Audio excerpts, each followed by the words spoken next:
क्या कहां तक कहें। जगन्नाथ भगवान के रोज कपड़े फट जाते थे, नित्य वस्त्र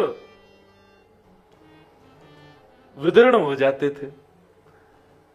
पुजारी बोले कि लगता है गर्भगृह में चूहे घुस गए हैं। क्यों? बोले जगन्नाथ जी के ऊपर चढ़ के उनके कपड़ों को फाड़ देते। लेकिन एक दिन पुजारी ने गौर से देखा तो ठाकुर जी के वस्त्रों के संग संग उनके श्री अंग पर भी कुछ छिले हुए निशान थे। जब आंखों के पास देखा, भुजाओं पर देखा, छिले हुए उन निशानों को जब देखा, पुजारी ने हाथ जोड़ के निवेदन किया, हे जगन्नाथ,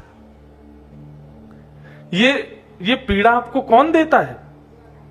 आपके वस्त्रों को विदीर्ण कौन करता है? आपके अंग पर ये जो मैं कुछ घाव देख रहा हूं, ये कैसे प्राप्त हुए हैं? किसने किया ये दुष्कृत्य? महाप्रभु मुस्कुराने लगे और पुजारी से कहने लगे, अरे अर्चक, तुम्हें पता है मुझे अत्यंत प्रिय क्या है?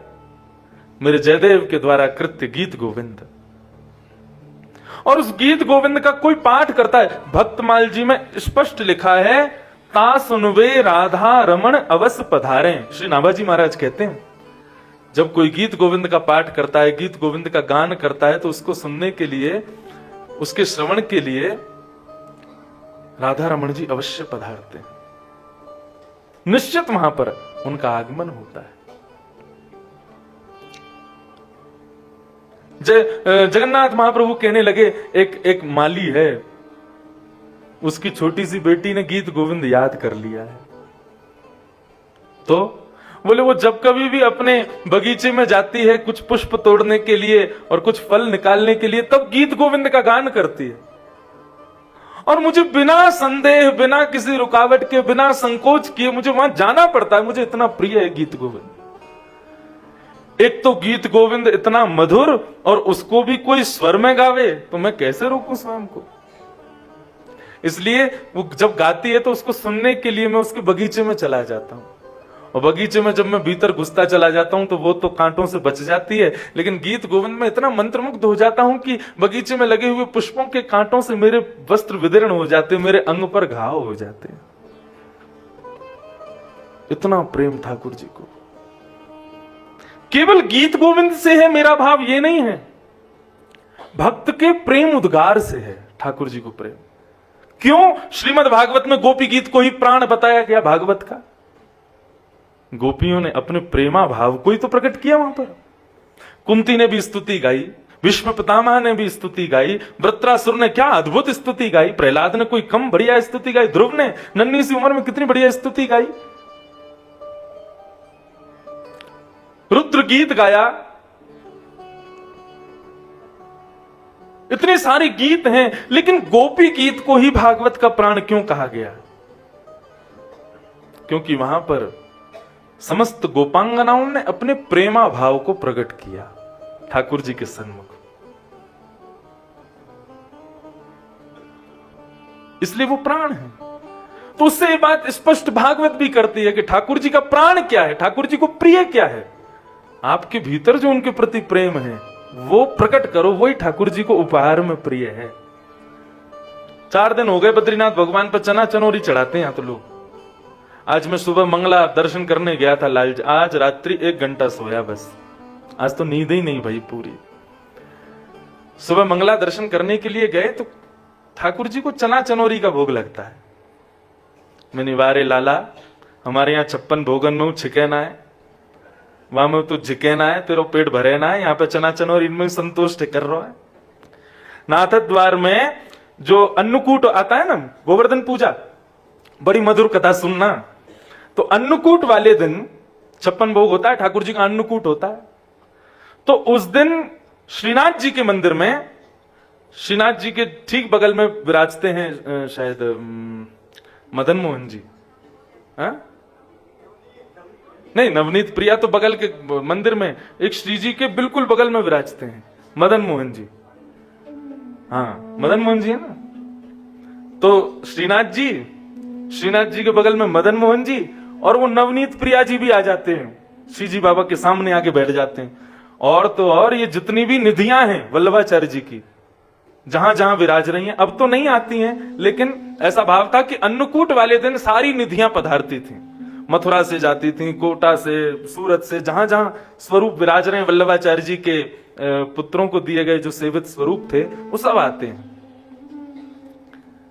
और सबका एक संग अन्नकूट होता है। एक साथ सारे ठाकुर जी विराजते हैं, बीच में श्रीनाथ जी विराजते हैं, और सबके सामने अन्नकूट एक संग लगता है। मतलब एक प्रकार से आज की थोड़ी सी साधारण भाषा में कह दूं तो ठाकुर जी की दावत होती है। हाँ, एक संग दावत पंगत होती है। अन्नकूट हो गया। अन्नकूट के बाद में गोसाई जी ने ठाकुर जी को जैसे शयन कराने लगे, सो ठाकुर जी ने अपना मुंह मुरझा लिया। श्रीनाथ जी मुरझा के खड़े। गोसाई जी बोले, जय जय, आज इतनो सारो अन्नकूट पायो आपने, प्रेम सो पायो, इतने सुख से आपने सब विराज करके सब अरोगो है, अब वो उदास बैठे हो, कोई कमी रह गई? श्रीनाथ जी बोले, मेरो पेट ना है भरो। क्यों?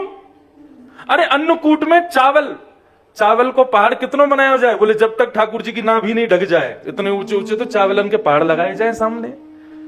56 भोगन में ठाकुर जी ढक जाए, इतनो 56 भोग अन्नकूट रखो जाए सामने, तब आपको पेट नहीं भरो। लाल जी बोले, ना है वो या हमारे ना है भरो, वो इतने सारे बैठे ना संग में, तो मुंह को आरोग्य में संकोच है रो, मुंह को खावे में यो लग रहा, बगल वालों यो नहीं सोचे कि देख कितनों खा रहा है।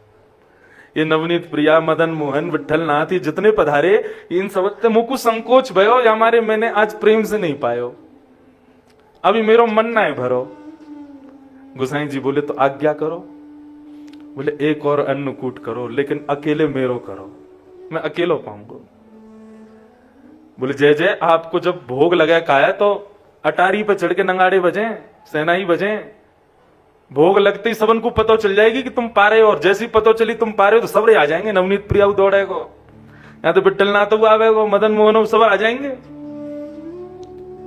तो श्री जी बाबा कहें कि एक अन्नकूट और करो, और जो नंगाड़े और सेनाई ऊपर बजे ना, उनको कमरा में बजवाओ, ताकि उनको पता नहीं चले कि मैं आरोग रहूं। ऐसे भोजन प्रिय, इतने प्रेमी हैं ठाकुर जी भोजन के। और यहां देखो चना चनोरी में संतोष कर रहे हैं। और लेके कौन गया? हम ही लोग लेके जाते हैं बाहर से। आज बैठे बैठे ठाकुर जी के दर्शन करते करते मैं बस यही चिंतन कर रहा था कि आपको प्रिय क्या है।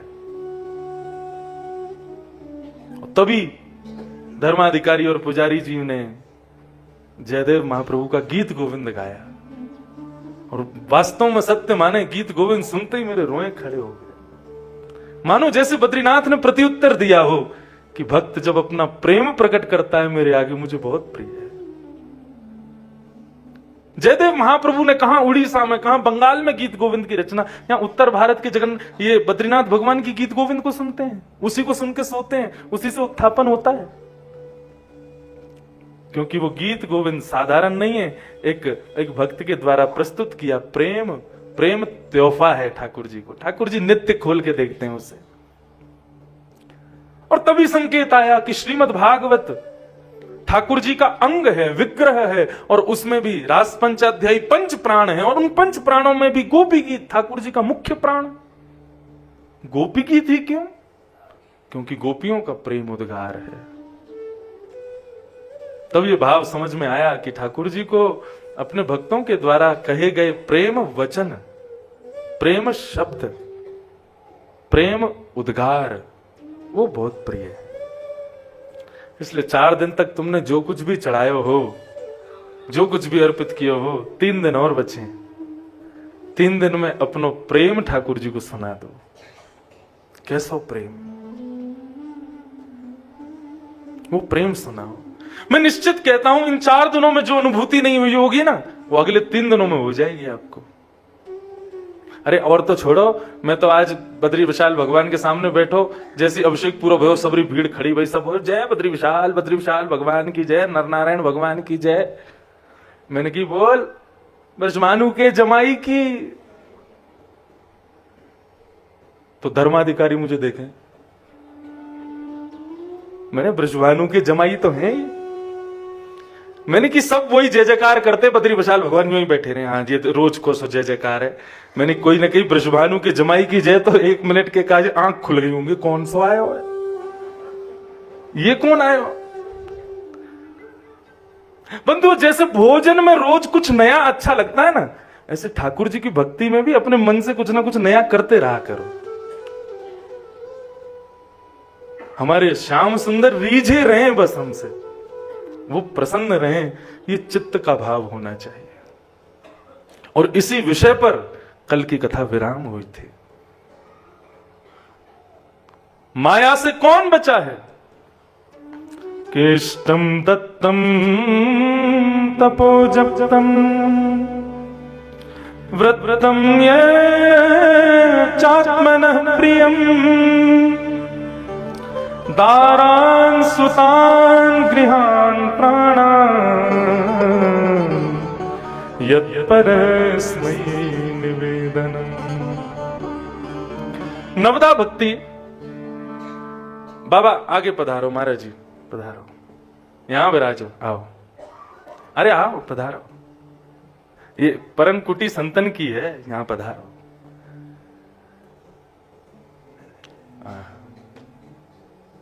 बलभद्र विशाल भगवान की जय जय।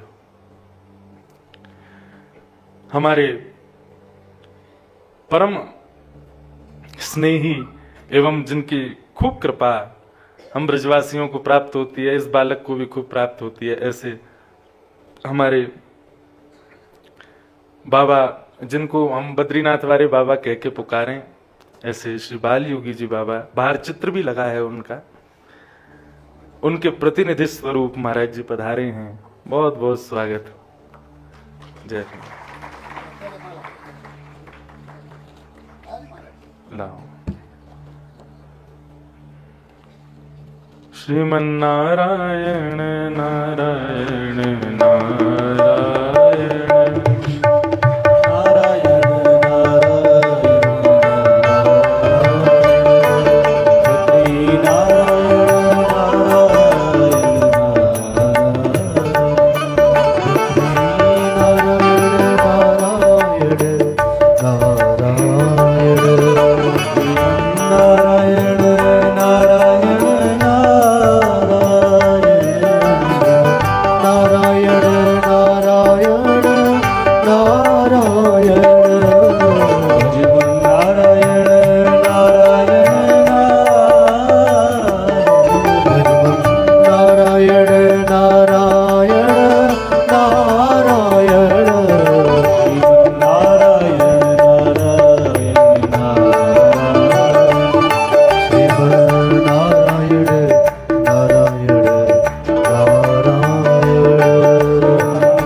विराज जाएं तो सब दिखेंगे मुख, वहां विराज। बोलो बद्री विशाल, ना ऊपर ही विराजो, बद्री विशाल भगवान की जय। जैसी इच्छा, जहां इच्छा, यहीं विराजो। हाँ विराज, कोई नहीं, अब प्रेम से दिखेंगे।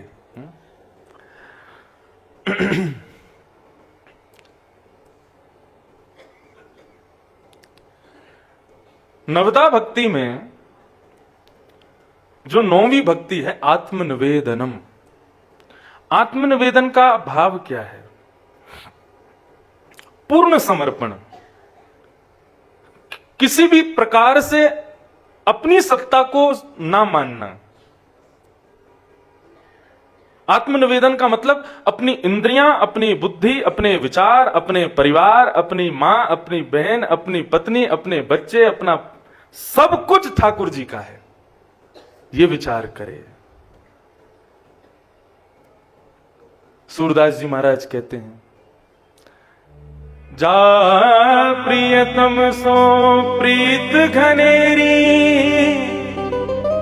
सो देख डर जे हैं,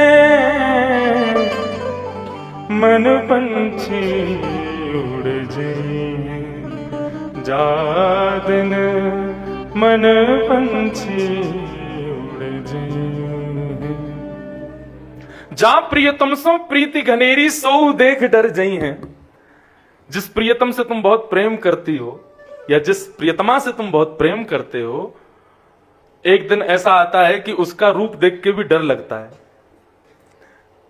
मृत्यु के बाद यदि पति स्वप्न में दिख जाए या स्वप्न में ना दिखे तो कमरे में ही कहीं कोने में जंगले के ऊपर खड़ा हुआ दिख जाए तो डर लगेगा कि नहीं? भागोगे ब्राह्मणों के पास, बोले महाराज अनुष्ठान करो घर पे आके। क्यों? बोले हमारे पतिदेव दिखाई देते हैं। अब मृत्यु के बाद की बात तो बाद की है। आजकल तो पति पत्नी जीते जी एक दूसरे से डरते हैं, ऐसा भय व्याप्त है। क्यों भय है? क्योंकि वो संसारी है और उसको हमने संसारी मान करके अपना रखा है। हमने ठाकुर जी को निवेदित करके अपनाया नहीं है, उसको ठाकुर जी को अर्पित करके अपनाया नहीं है, इसलिए उससे भय लगता है। प्रसाद ठाकुर जी के चरणों में चढ़ा है, चरणामृत ठाकुर जी का, हम ये विचार कभी नहीं करते कि ना जाने कैसा जल होगा, कैसा दूध होगा। चरणामृत आया तुरंत पान करते हैं। प्रसाद हाथ में पुजारी जी ने दिया, कैसा दिया, कब का दिया, कहां से दिया, कोई विचार नहीं करते, तुरंत लेते हैं और उससे कोई हानि भी नहीं होती। क्यों? ठाकुर जी के चरणों में निवेदित है। कहने का अभिप्राय, माया से यदि बचना चाहते हो तो अपने व्यवहार जगत की हर वस्तु को भी पहले प्रसाद बनाओ। क्यों? बोले बिना प्रसाद की वस्तु यदि उसको स्वीकार करोगे तो तुम्हारा कल्याण नहीं करेगी, लेकिन प्रसाद बना करके स्वीकार करोगे तो प्रसाद सदा कल्याण ही करता है। समझ में आ रही है बात?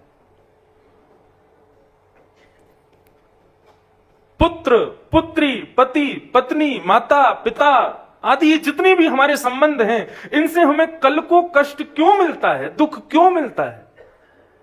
क्योंकि हमने ठाकुर जी के चरणों में निवेदित करके स्वीकार नहीं किया। हमने पुत्र की इच्छा तो की बद्रीनाथ भगवान से, लेकिन ऐसी इच्छा नहीं की कि हे नाथ अपना भक्त जैसा पुत्र देना, अपने चरणों का निवेदित पुत्र देना। हमने व्यापार धन की खूब इच्छा तो की बद्रीनाथ से, लेकिन उस व्यापार धन से हे बद्रीनाथ आपकी शरण छूटे ना, ऐसा निवेदन नहीं किया हमने बद्रीनाथ से। इसलिए व्यापार तो बहुत मिलता है, धन तो बहुत प्राप्त होता है, लेकिन प्रसाद नहीं बना, इसलिए उससे सुख नहीं। शरीरम स्वरूपम तथा वा कलत्वम रथश्चारुरुचिरम धनम मेरुतुल्यम